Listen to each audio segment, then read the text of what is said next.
नमस्कार दोस्तों, स्वागत है आप सभी का मार्केट एनालिसिस वीडियो में। आज संडे है और भाई लोग डिटेल में बात करते हैं कल यानी मंडे के सेशन में किस तरह का मूव आ सकता है और कौन से लेवल्स इंपॉर्टेंट हो सकते हैं।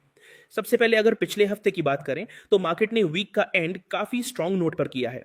हम लोग ऑलमोस्ट वीकली हाइस के आसपास क्लोज हुए हैं। अब सवाल यह है कि आखिर मार्केट इतना स्ट्रांग क्लोज क्यों हुआ। इसका सबसे बड़ा रीजन था बैंकिंग सेक्टर। फ्राइडे के सेशन में बैंकिंग स्टॉक्स में जबरदस्त बाइंग देखने को मिली है और वो बाइंग किसी रैंडम वजह से नहीं आई थी। ये बाइंग रिजल्ट एक्सपेक्टेशंस की वजह से आई थी। मार्केट को एंटिसिपेशन था कि वीकेंड पर आने वाले बैंकिंग रिजल्ट्स अच्छे रहेंगे और इसी एक्सपेक्टेशन में इंस्टीट्यूशंस ने पहले ही बैंकिंग स्टॉक्स में बाइंग करनी शुरू कर दी। वीकेंड पर HDFC bank, ICICI bank, axis bank और कोटक महिंद्रा बैंक के रिजल्ट्स आ चुके हैं। एचडीएफसी बैंक के रिजल्ट्स ओवरऑल अच्छे हैं। हो सकता है मंडे को स्टॉक का रिएक्शन कुछ और हो।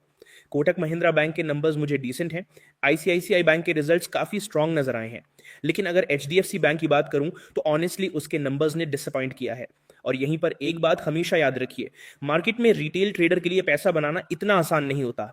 कई बार ऐसा होता है कि एक या दो हैवीवेट बैंकिंग स्टॉक्स को ऊपर चढ़ा दिया जाता है और किसी एक हैवीवेट स्टॉक को प्रेशर में रख दिया जाता है। इस तरह पूरा बैंक निफ्टी और निफ्टी मैनेज किया जा सकता है। हो सकता है काफी लोगों को यह बात अजीब लगे, लेकिन जो पुराने ट्रेडर्स हैं उन्हें पता है कि बैंकिंग सेक्टर को बैलेंस करके पूरे इंडेक्स की डायरेक्शन किस तरह मैनेज की जाती है। इसी वजह से सिर्फ एक स्टॉक के रिजल्ट देखकर पूरे मार्केट का ट्रेंड डिसाइड करना कभी भी सही अप्रोच नहीं होती।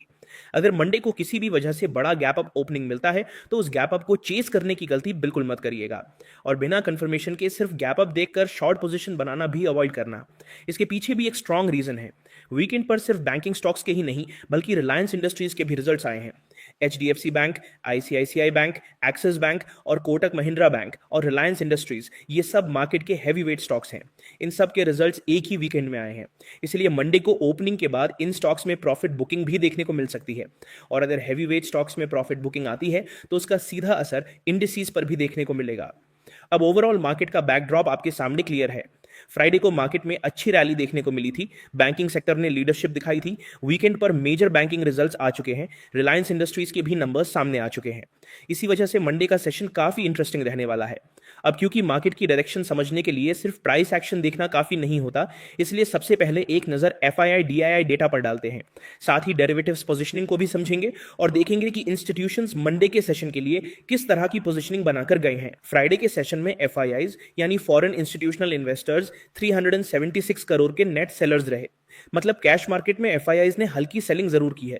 दूसरी तरफ डीआईआईज यानी डोमेस्टिक इंस्टीट्यूशनल इन्वेस्टर्स ने बाइंग कंटिन्यू रखी। डीआईआईज ने 1017 करोड़ की नेट बाइंग कैश मार्केट में की है। इसी वजह से मार्केट को डाउन साइड में कोई बड़ा प्रेशर देखने को नहीं मिला और बाइंग सपोर्ट बना रहा। लेकिन दोस्तों, सिर्फ कैश मार्केट देखकर कंक्लूजन निकालना सही नहीं होता। कई बार असली कहानी डेरिवेटिव्स डेटा बताता है और इस बार डेरिवेटिव्स पोजीशनिंग काफी इंटरेस्टिंग नजर आ रही है। सबसे पहले अगर मिड कैप निफ्टी फ्यूचर्स की बात करें तो एफआईआईज यहां सेलिंग करके गए हैं और ये वही इंडेक्स है जो इस वक्त सबसे ज्यादा स्ट्रेंथ दिखा रहा है। अगर मुझसे कोई पूछे कि इस समय सबसे स्ट्रांग इंडेक्स कौन सा है तो मैं बिना सोचे मिड कैप निफ्टी का नाम लूंगा। फिर भी एफआईआईज ने इसी सेगमेंट में फ्यूचर सेल किए हैं। इसका सीधा मतलब ये नहीं है कि मिड कैप बियरिश हो गया है, लेकिन इतना जरूर है कि इंस्टीट्यूशंस यहां थोड़ी कॉशियस पोजीशनिंग बनाकर गए हैं। अब बैंक निफ्टी फ्यूचर्स की बात करते हैं। यहां पिक्चर बिल्कुल अलग है। एफआईआईज ने बैंक निफ्टी फ्यूचर्स में अच्छी खासी बाइंग की है। बैंकिंग रिजल्ट्स वीकेंड पर आए हैं और उससे पहले ही इंस्टीट्यूशंस बैंकिंग फ्यूचर्स में लॉन्ग पोजीशनिंग बनाकर गए हैं। ये डेफिनेटली पॉजिटिव सिग्नल है। उसके बाद अगर फिन निफ्टी फ्यूचर्स देखें तो वहां भी एफआईआईज बाइंग साइड पर ही नजर आए हैं। और सबसे इंटरेस्टिंग डेटा आता है निफ्टी 50 फ्यूचर्स में। यहां एफआईआईज की बाइंग सिर्फ पॉजिटिव नहीं है बल्कि मोर देन 3 टाइम्स बाय का फिगर देखने को मिल रहा है। जी हां दोस्तों, निफ्टी फ्यूचर्स में एफआईआईज की बाइंग सेलिंग के कंपैरिजन में 3 गुना से भी ज्यादा रही है। ये छोटी बात नहीं है। भाई लोग, मंडे को ओपनिंग के बाद सबसे पहले देखना होगा कि इंस्टीट्यूशंस फॉलो थ्रू बाइंग करते हैं या रिजल्ट के बाद प्रॉफिट बुकिंग देखने को मिलती है। अगर बाइंग कंटिन्यू रहती है तो ये डेरिवेटिव्स पोजीशनिंग मार्केट को और ऊपर लेकर जा सकती है। लेकिन अगर ओपनिंग के बाद हैवीवेट बैंकिंग स्टॉक्स में सेलिंग प्रेशर आता है तो पहले कुछ मिनट्स में वॉलेटिलिटी काफी हाई रह सकती है। इसलिए ओपनिंग की एक्साइटमेंट में ट्रेड मत लीजिए। मार्केट को सेटल होने दीजिए और उसके बाद ही पोजीशन बनाइए। भाई लोग, सबसे पहले बात करते हैं निफ्टी की। फ्राइडे का हाई था 24,367 और मंडे की सेशन में सबसे पहले इसी लेवल को रिस्पेक्ट देना होगा। जब तक निफ्टी 24,367 के ऊपर सस्टेन नहीं करता तब तक अग्रेसिव बुलिश होना मेरे हिसाब से सही स्ट्रैटेजी नहीं होगी। अगर 24,367 के ऊपर स्टेबिलिटी मिलती है तो पहला अपसाइड टारगेट 24,400 का रहेगा। यहां एक और इंपॉर्टेंट बात याद रखिए, 24,300 की स्ट्राइक पर पुट राइटर्स की काफी स्ट्रांग पोजीशनिंग बनी हुई है, यानी ये लेवल मंडे के सेशन में एक इंपॉर्टेंट सपोर्ट की तरह काम कर सकता है। इसके साथ ही मैंने आपको डेरिवेटिव्स डेटा भी दिखाया था, जहां एफआईआईज ने निफ्टी फ्यूचर्स में 3 टाइम्स से भी ज्यादा बाइंग की है। इसलिए जब तक ये सपोर्ट होल्ड करता है, बायर्स को एडवांटेज मिल सकता है। अब वापस अपसाइड पर आते हैं। अगर 24,400 भी क्रॉस हो जाता है तो उसके बाद 24,430 का लेवल बहुत इंपॉर्टेंट है। अगर बायर्स 24,430 के ऊपर भी मार्केट को सस्टेन करवा देते हैं तो उसके बाद 24,460 और फिर 24,500 से 24,530 का जोन भी देखने को मिल सकता है। अब डाउन साइड की बात करते हैं। जैसे मैंने कहा 24,300 एक इंपॉर्टेंट सपोर्ट है और पुट राइटर्स की पोजीशनिंग भी इसी लेवल पर बनी हुई है। इसके बाद अगर आप पिछले सेशंस का चार्ट देखेंगे तो 24,280 पहले रेजिस्टेंस था, लेकिन अब वही लेवल सपोर्ट में कन्वर्ट होता हुआ नजर आ रहा है। अगर मंडे को 24,280 के नीचे निफ्टी सस्टेन करता है तो वीकनेस बढ़ सकती है और उसके बाद पहला डाउनसाइड टारगेट 24,240 का रहेगा। अगर सेलिंग प्रेशर कंटिन्यू रहता है तो अगला सपोर्ट 24,200 होगा। यहां भी एक बात ध्यान रखिए, 24,200 का जोन भी काफी स्ट्रॉन्ग सपोर्ट एरिया है और यहां बायर्स एक्टिव होने की पूरी पॉसिबिलिटी रहेगी।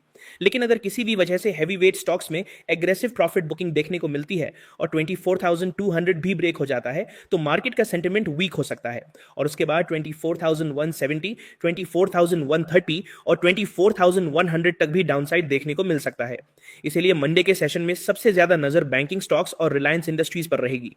अगर इन स्टॉक्स के रिजल्ट्स को मार्केट पॉजिटिवली लेता है तो डेरिवेटिव्स का बुलिश डेटा भी सपोर्ट करेगा और अपसाइड कंटिन्यूएशन देखने को मिल सकता है। लेकिन अगर रिजल्ट के बाद प्रॉफिट बुकिंग शुरू होती है तो डाउनसाइड के ये सारे लेवल्स भी एक्टिवेट हो सकते हैं। भाई लोग, अब बात करते हैं बैंक निफ्टी की। वीकेंड पर HDFC bank, ICICI bank, axis bank और कोटक महिंद्रा बैंक के रिजल्ट्स आ चुके हैं। इसलिए मंडे को ओपनिंग से ही बैंक निफ्टी में अच्छी वोलेटिलिटी देखने को मिल सकती है। फ्राइडे के सेशन में बैंक निफ्टी ने जबरदस्त रैली दिखाई और ऑलमोस्ट डे के हाईज के आसपास ही क्लोजिंग दी। इसलिए सबसे पहला काम होगा फ्राइडे के हाई को रिस्पेक्ट देना। मंडे के लिए सबसे इंपॉर्टेंट लेवल है 58,596। जब तक बैंक निफ्टी 58,596 के ऊपर सिर्फ स्पाइक मारकर वापस आ रहा है तब तक उस मूव को ब्रेकआउट नहीं माना जाएगा। मुझे सिर्फ तब बुलिश होना है जब बैंक निफ्टी 58,596 के ऊपर सस्टेन करे, और सस्टेन का मतलब सिर्फ 2 मिनट के लिए ऊपर चले जाना नहीं है, बल्कि मार्केट को उस लेवल के ऊपर एक्सेप्ट करना होगा। एक और बहुत इंपॉर्टेंट बात, अगर मंडे को बड़ा गैप अप ओपनिंग मिलता है और उनके साथ ही बैंक निफ्टी 58,596 के ऊपर खुल जाता है तो उस गैप अप को चेज मत करना। अब अगर बैंक निफ्टी 58,596 के ऊपर सस्टेन करता है तो पहला अपसाइड लेवल 58,720 का रहेगा। यहां तक मूवमेंट आना बिल्कुल पॉसिबल है। अगर बाइंग मोमेंटम स्ट्रांग रहता है और 58,720 भी क्रॉस हो जाता है तो उसके बाद अगला इंपॉर्टेंट रेजिस्टेंस 58,845 होगा। और अगर मार्केट यहां भी नहीं रुकता तो उसके बाद 58,990 से 58,990 से 9,000 का जोन देखने को मिल सकता है। यह मंडे के लिए मेरा मेजर अपसाइड जोन रहेगा। अब डाउन साइड की बात करते हैं। अगर बैंक निफ्टी 58,390 के नीचे ट्रेड करना स्टार्ट करता है तो वीकनेस का पहला सिग्नल वहीं से मिलेगा।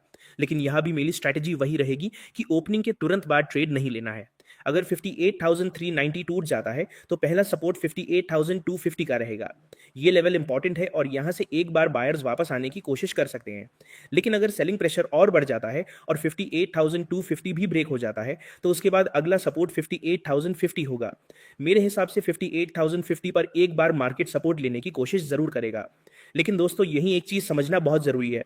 अगर मंडे को heavy weight banking stocks, specially HDFC bank या किसी और बड़े प्राइवेट बैंक में रिजल्ट के बाद एग्रेसिव प्रॉफिट बुकिंग आ गई तो फिर सिर्फ 58,050 ही नहीं बल्कि 58,000 का साइकोलॉजिकल सपोर्ट भी ज्यादा देर तक नहीं टिक पाएगा। और अगर 58,000 भी ब्रेक हो गया तो उसके बाद डाउन साइड में 57,870 का लेवल देखने को मिल सकता है। अगर सेलिंग प्रेशर कंटिन्यू रहता है तो अगला सपोर्ट 57,725 होगा। और अगर मार्केट में पैनिक सेलिंग या एग्रेसिव प्रॉफिट बुकिंग देखने को मिलती है तो फ्राइडे का लो यानी 57,540 भी मंडे के सेशन में टेस्ट होता हुआ नजर आ सकता है। मैं लोग अब बात करते हैं सेंसेक्स की। सबसे पहले फ्राइडे के हाई को रिस्पेक्ट देंगे। फ्राइडे का हाई था 78,282 और मंडे के लिए ये सबसे इंपॉर्टेंट रेजिस्टेंस लेवल रहेगा। जब तक सेंसेक्स 78,282 के ऊपर सिर्फ टच करके वापस आ रहा है तब तक उस मूव को ब्रेकआउट नहीं माना जाएगा। मुझे सिर्फ तब बुलिश होना है जब सेंसेक्स 78,282 के ऊपर सस्टेन करे और मार्केट उस लेवल को एक्सेप्ट करे। अगर 78,282 के ऊपर स्टेबिलिटी मिलती है तो पहला अपसाइड टारगेट 78,410 का रहेगा। बढ़ेगा। बहुत सारे लोग सोचेंगे कि उसके बाद सीधा 78,500 रेजिस्टेंस होना चाहिए, लेकिन चार्ट फिलहाल मुझे ऐसा नहीं बता रहा। मेरे हिसाब से अगर 78,410 के ऊपर भी मार्केट सस्टेन कर लेता है तो उसके बाद अगला इंपॉर्टेंट लेवल 78,664 का है। अगर बाइंग मोमेंटम इसी तरह कंटिन्यू रहता है और 78,664 भी क्रॉस हो जाता है तो उसके बाद सबसे बड़ा रेजिस्टेंस 78,870 के आसपास देखने को मिलता है। ये सिर्फ कोई नॉर्मल रेजिस्टेंस नहीं है। अगर किसी भी वजह से बायर्स 78,870 के ऊपर भी मार्केट को सस्टेन करवा देते हैं तो उसके बाद 79,000 का साइकोलॉजिकल रेजिस्टेंस टेस्ट होता हुआ दिख सकता है। यानी मंडे के सेशन में अगर स्ट्रेंथ बनी रहती है तो अपसाइड के लिए ये पूरा जोन इंपॉर्टेंट रहेगा।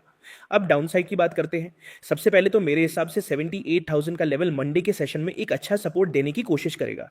इस लेवल पर बायर्स एक्टिव हो सकते हैं, लेकिन अगर सेंसेक्स 77,900 एपी के नीचे सस्टेन करना शुरू करता है तो वीकनेस का पहला सिग्नल वहीं से मिलेगा। उसके बाद पहला डाउनसाइड लेवल 77,800 का रहेगा। एक बार के लिए लगता है कि 78,000 और 77,800 दोनों ही सपोर्ट की तरह काम कर सकते हैं, लेकिन अगर मार्केट में हैवी वेट स्टॉक्स की वजह से अग्रेसिव प्रॉफिट बुकिंग आ गई और 77,800 भी ब्रेक हो गया तो उसके बाद अगला सपोर्ट 77,600 का रहेगा। और अगर सेलिंग प्रेशर यहीं नहीं रुकता और इंस्टीट्यूशंस और प्रॉफिट बुकिंग करते हैं तो उसके बाद सेंसेक्स 77,380 तक भी स्लिप कर सकता है। ओवरऑल अगर मंडे का आउटलुक दो तो डेटा बुलिश है, डेरिवेटिव्स पोजीशनिंग पॉजिटिव है, लेकिन रिजल्ट्स मिक्स्ड है। मुझे आईसीआईसीआई बैंक और एक्सिस बैंक के रिजल्ट्स काफी अच्छे लगे। कोटक महिंद्रा बैंक के रिजल्ट्स भी डिसेंट लगे, लेकिन ऑनेस्टली एचडीएफसी बैंक के नंबर्स ने मुझे डिसअपॉइंट किया है। अगर आप एचडीएफसी बैंक का quarter on quarter net profit देखेंगे तो उसमें डिक्लाइन देखने को मिल रहा है। रिटेल इनकम में भी सॉफ्टनेस है, होलसेल बैंकिंग इनकम में भी प्रेशर है और प्रॉफिटेबिलिटी में भी डिप देखने को मिला है। ये एक कंसर्न वाली बात है। वहीं कोटक महिंद्रा बैंक में भी एनपीएस थोड़े बढ़े हैं, जिस पर मार्केट की नजर जरूर रहेगी।